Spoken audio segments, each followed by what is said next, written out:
جب رمضان کی آخری رات آتی ہے، حدیث پاک میں بیان جب ہو رہا تھا نا کہ ہر لمحے جمعرات 10 لاکھ بخشے جاتے ہیں، جمعے کے دن 10 لاکھ بخشے جاتے ہیں، فرمایا جب رمضان کی آخری رات آتی ہے نا تو اللہ کریم جس کو ہم عید کی چاند رات کہتے ہیں، اللہ فرشتوں سے فرماتا ہے، فرشتوں اس مزدور کے بارے میں کیا کہتے ہو کہ جس نے مزدوری پوری کی؟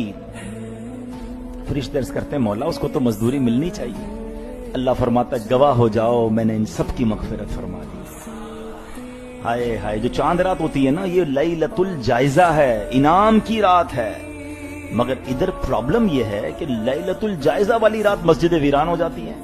بدقسمتی یہ کہ اگر مغرب کے بعد چاند نظر آ جائے نا تو جو پوری رمضان میں عشاء پڑھنے آ رہا تھا وہ اس رات بھی عشاء پڑھنے نہیں آتا ہے۔ ایسا کیوں کرتے ہیں مجھے آج تک سمجھ نہیں آیا۔ ہم ذرا سوچیں کہ رحمت کا مہینہ گزارا اور جیسے ہی وہ مہینہ جاتا ہے ہم مسجدوں سے بھاگ جاتے ہیں۔ یہ نہ کرنا اس بار، وہ رات تو خاص عبادت کی رات